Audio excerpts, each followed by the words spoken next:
Assalamualaikum warahmatullahi wabarakatuh. Dalam mimpi ini, aku melihat diriku berada di sebuah area konstruksi bangunan yang sangat besar seperti lembaga pemerintah dengan blok-blok dan bangunannya. Ada juga lahan terbuka di sana, dan beberapa bagian bangunan masih dalam proses pembangunan. Ada kegelapan di sekitar sana dan ada juga beberapa orang penjaga keamanan. Dalam kegelapan itu, aku berjalan di antara banyak orang lain yang tidak kukenal. Kemudian aku menyampaikan pesan bahwa kita harus menyebarkan Islam yang benar yang dibawa oleh Nabi Muhammad. Aku tidak tahu kepada siapa pesan itu aku sampaikan, tetapi aku baru saja menyampaikannya. Lalu aku merasa bahwa pesan tersebut sampai kepada beberapa orang yang misterius, dan mereka mulai mengejarku. Aku mulai berlari untuk menghindari orang-orang ini hingga aku tiba di suatu tempat. Ketika aku sampai di tempat itu, aku berdoa kepada Allah dengan mengatakan, "Dia Allah. Beberapa lama lagi kami akan terus berlari. Tolong tunjukkan kami jalan keluar dari semua ini." Kemudian aku menemukan sebuah kolam di dekatku yang airnya berwarna biru. Pada saat itu, beberapa orang juga telah bergabung denganku. Ada sekitar 3 atau 4 orang.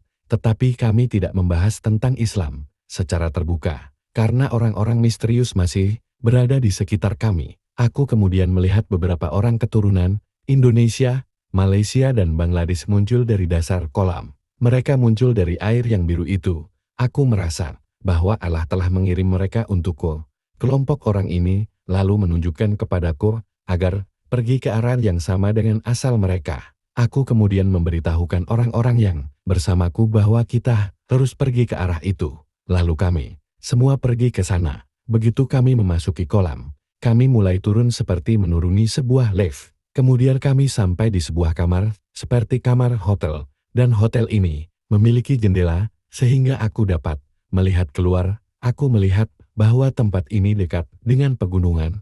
Aku berkata, Allah telah membantu kita hingga sampai di lokasi ini dengan rahmat-Nya dan sekarang kami dapat mulai bekerja dengan aman. Rombongan orang Indonesia, Malaysia, dan Bangladesh tidak hadir di ruangan itu, tetapi aku dapat merasakan jika mereka dapat melihat kami dari jauh.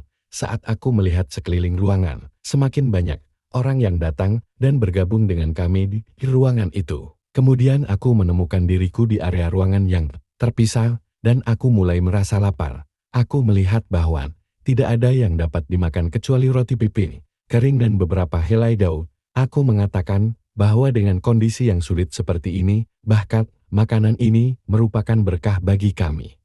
Aku mulai memakan roti dan daun itu. Daunnya memiliki campuran rasa manis dan asam yang cukup enak.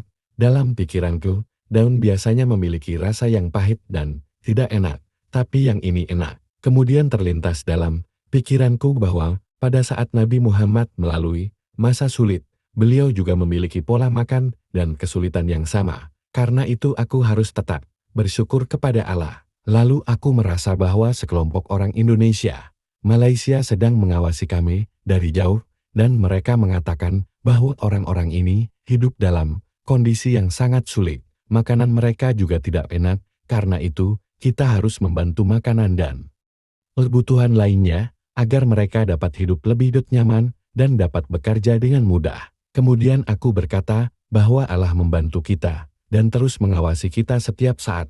Kita harus memulai pondasi awal kita dan menumbuhkannya, sehingga orang-orang dari Indonesia, Malaysia dan Bangladesh juga dapat dengan mudah menjangkau kita, dan kita dapat bekerja sama untuk menyebarkan Islam.